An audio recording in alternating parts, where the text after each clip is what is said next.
सवाल सिद्धार्थ यादव जी आपसे यही है। यू टर्न आपने अनाउंसमेंट किया, बड़ा अनाउंसमेंट है, आप इंपैक्ट चाहते हैं, दिखाना चाहते हैं कि हम स्ट्रांग हैं, लेकिन कहीं ना कहीं ये जो यू टर्न वाला आपके खिलाफ एक क्रिटिकल स्टेटमेंट आता है, ये सही है। लैटरल एंट्री, यू टर्न, तमाम हाल ही के decision, draft broadcast bill, U turn, तमाम चीजें सब लोग कह रहे हैं। तो क्यों ना ये सवाल आपसे पूछा जाए कि ये दिखावा ज्यादा है, होना है, नहीं होना है, समय अभी बहुत लगेगा, ये सिर्फ एक अनाउंसमेंट है।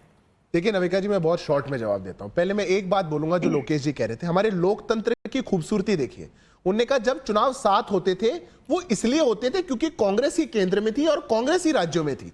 मतलब कांग्रेस अगर हर जगह रहे तो आप वन नेशन वन इलेक्शन करिए, पर दूसरी विचारधारा कहीं आ गई, चुनाव जीत करके लोगों ने उनको चुन करके भेज दिया, तो हम वन नेशन वन इलेक्शन का समर्थन नहीं करेंगे। वाह भैया वाह, धन्यवाद लोकेश जी आपका। दूसरी बात, अभी वो वही बोल रहे थे जो पी चिदम्बरम इनके नेता बोलते हैं, कितनी पेटियां लगेंगी, कितनी ईवीएम लगेगी।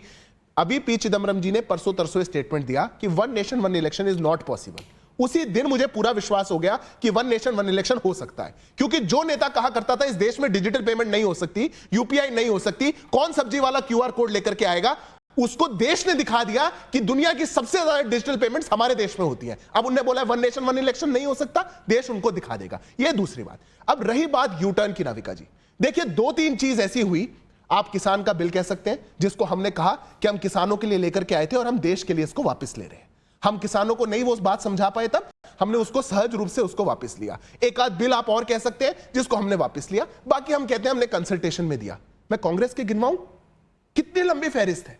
कांग्रेस अपने शासन काल में कितने न जाने कितने बिल लेकर के आई जिनको वापस लेकर के गई। अरे संविधान के बनने के तुरंत बाद जो फ्रीडम ऑफ एक्सप्रेशन के एक्ट, जो फ्रीडम ऑफ एक्सप्रेशन के सेक्शन को बदलने वाली पार्टी थी, वो भी कांग्रेस पार्टी थी। आपने कितनी चीजों पे स्टैंड लिया जिसको आप वापस लेकर के गए। लोकेश जी लिस्ट दूं, रफेल पे, जीएसटी पर, सीए पर, पेगासस पर, पीएमएलए पर, यूएपीए पर, पीएम केयर्स पर, आर्टिकल 370 पर, नई पार्लियामेंट पर, ये सारी वो बातें हैं जिसमें आपके शीर्ष नेता ने जो स्टेटमेंट दी उसकी माफी मांग के आना पड़ा। इसलिए आप ये मत बताइए कि क्या ये यू टर्न हो जाएगा। आप अच्छा, आप इसका विरोध इसलिए कर रहे हैं क्या क्योंकि आपको लगता है ये कभी आएगा नहीं? सरकारी जो वोटर की यादी होती है उसमें कितनी मिस्टेक्स होती हैं? लोकेश जी, मैं आपके बीच में नहीं बोला, जानकारी है?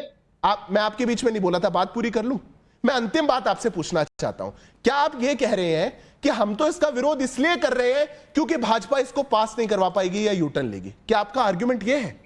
अगर यही आपका आर्गुमेंट है, हम आपको विश्वास दिलाते हैं, हम पास करवा लेंगे। आइए साथ दीजिए। पेटियों की बात कर रहे हैं, पेटियां, खोखे, इनके कई अलग मतलब हैं। ये शायद पॉलिटिशियंस में चलते हैं, हमें पेटियों और खोखों में आप मत इन्वॉल्व करें। लेकिन मैं विवेक श्रीवास्तव जी से पूछना चाहती हूँ। विवेक श्रीवास्तव जी, ये जो प्रपोजल है, अभी प्रपोजल है, पास हुआ है, रिपोर्ट एक्सेप्ट हुई है यूनानिमसली, और 2 फेज में इसका इम्प्लीमेंटेशन की बात है। बिल्कुल सही है और बिल्कुल दुरुस्त है आशुतोष जी के भी सवाल कि इसके डिटेल्स क्या होंगे। लेकिन ये तो बिल, क्योंकि अमेंडमेंट्स कम से कम 8 से 10 अमेंडमेंट्स की कॉन्स्टिट्यूशन में जरूरत है, तो इसका डिटेल तो आएगा पार्लियामेंट में ही। और पार्लियामेंट में अगर वक्फ बिल पर चर्चा हो सकती है तो इस पर भी हो जाएगी। इशू ये है कि प्रिंसिपल पर ऑपोजिशन करना और बस मोदी ने कहा है तो हमें विरोध करना, ये कहां तक सही है? नहीं, ऐसा नहीं है। ऐसा नहीं है। मोदी सत्ता में ना रहे, भाजपा सत्ता में ना रहे, संघ सत्ता में ना रहे और देश को ना तोड़े, इसलिए विरोध करना आवश्यक है। ऐसा लगने लगा है संघ को भी और भारतीय जनता पार्टी को भी कि सिंगल लार्जेस्ट पार्टी के रूप में उभर चुके हैं। नेशनल लेवल पे इनका वर्चस्व है, अनेकों राज्यों में इनकी सरकार है, तो इस प्रकार के बिल लाए जाएं जो इनको सत्ता में रहने में इनकी मदद करें। और ये जो ये लाए हैं, ये उसी के तहत लाए हैं, इसीलिए हमारा एक विरोध है। ये रीजनल और छोटी पार्टीज के विरोध में है। 62 पार्टियों को अप्रोच किया गया था, अपना वक्तव्य बताएं, आप इस ड्राफ्ट के साथ हैं या नहीं। 47 ने ही इसका रिस्पॉन्स दिया, जिसमें से मात्र 30 ने, उसमें कुछ इनके एलाइज हैं, एग्री किया। यानी कि 32 अभी भी ऐसी पार्टियां हैं जिन्होंने शुरू में ही बिना कुछ देखे इसकी अनदेखी करी है। हमारा यह मानना है कि 1967 तक लोकेश जिंदल ठीक कह रहे थे, वर्चस्व कांग्रेस पार्टी का था, विरोधाभास नहीं था, रीजनल पार्टीज उभर के नहीं आई थी, ऑपोजिशन की अन्य पार्टीज बढ़कर के नहीं आई थी, बीजेपी भी आपकी नहीं बनी थी, कंडीशन अलग थी। आज का जो अगर आप राजनीतिक समीकरण को देखेंगे, छोटी बड़ी पार्टियों को देखेंगे, तो इस तरह के मूव सही नहीं है। दूसरी बात, इसके अंदर 12 कॉन्स्टिट्यूशनल अमेंडमेंट्स जो बैठ करके निकाले हैं, कश्यप साहब ने, बड़े कॉन्स्टिट्यूशनल एक्सपर्ट हैं, कई अखबार में उन्होंने लिखा है, मैंने पढ़ा था, 12 कॉन्स्टिट्यूशनल अमेंडमेंट्स कम से कम इसमें चाहिए। अभी जो फिक्स टर्म आपने रखा हुआ है असेंबली का, वो भी आपको तोड़ना पड़ेगा। 100 दिन के बाद, जैसा हमने डिस्कस किया था कि लोकसभा असेंबली आप एक साथ कर सकते हैं, लेकिन पंचायत के, म्युनिसिपैलिटी के लिए उसके बाद 100 दिन फिर आपको देने पड़ेंगे। और लोकेश ने यह भी सही कहा था कि recyclability of the EVMs, of the resources, of the officers of election commission, जो पहले हो जाता था, वो अब आप कैसे करेंगे? इसका मतलब आपको संख्या बल बढ़ाना पड़ेगा, इसका मतलब आपको खर्चा बढ़ाना पड़ेगा।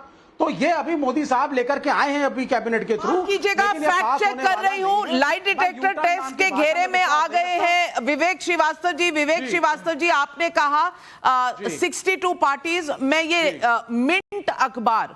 मिंट अखबार की रिपोर्ट पढ़ रही हूं यहां, जिसमें कहा कि आपकी बात सही है, 62 लोगों से जवाब मांगे गए थे, 47 पॉलिटिकल पार्टीज ने फीडबैक दिया, 32 ने सपोर्ट किया, 15 ने उसको रिफ्यूज किया। आपने कहा 30, यहां 32 है, 32 आउट ऑफ 62 मेजॉरिटी है। 47 में से सिर्फ 15 सिर्फ पार्टियां हैं जिन्होंने अपोज किया था, 32 पार्टीज ने सपोर्ट किया है, और बाकी की 15 पार्टियों ने कोई रिस्पांस नहीं दिया। तो आधे से ज्यादा लोगों ने, और ये शो जो है ये फैक्ट्स पर चलता है, इसीलिए मैं लाई डिटेक्टर टेस्ट के घेरे में आपको प्रूव कर रही हूं कि आप फॉल्स बोल रहे हैं। 32 पार्टियों ने सपोर्ट दे दिया है, और ये हाफ मार्क से ज्यादा है। अगर ये हाफ मार्क से ज्यादा है तो सिद्धार्थ यादव जी, इसका मतलब कहीं ना कहीं पार्लियामेंट में इसकी एक्सेप्टेंस है। बिल्कुल, एब्सोल्युटली नविका जी, हमारा देश लोकतंत्र और संविधान से चलता है। लोकतंत्र में कंसल्टेशन में जिस तरफ ज्यादा मत होगा या 80 साल तक चर्चा के बाद जो बेटर देश के लिए लगेगा उसको फॉलो किया जाता है। मात्र पॉलिटिकल पार्टीज का तो आपने लाई डिटेक्टर टेस्ट करके अच्छा हुआ, इनको पकड़ लिया। उसके अलावा जिन लोगों से कंसल्टेशन हुआ था, जनरल पब्लिक में 80% लोग लगभग, उन्होंने इसका समर्थन किया है, जिसमें युवाओं की संख्या सबसे ज्यादा है। अब बताइए, ये विवेक श्रीवास्तव जी यहां बैठ के कह रहे हैं खर्च बढ़ जाएगा अगर आप एक साथ चुनाव करेंगे, तो क्या जवाब दूं मैं क्या कहूं इनको? सवाल पब्लिक भी कई पूछ रही है। मोहिंदर का पटना से सवाल है, 1 नेशन 1 इलेक्शन आ भी गया तो क्या राजनीति में अपराध, भ्रष्टाचार भी खत्म हो जाएगा? बहुत सही सवाल है और जनता के लिए बहुत जरूरी सवाल है। रंगनाथ का देहरादून से सवाल है, 1 नेशन 1 इलेक्शन तो तब भी होता था जब संविधान लागू होने के बाद देश में चुनाव होने शुरू हुए थे, अब लागू हो गया तो कौन सा पहाड़ टूट गया? मंजू रानी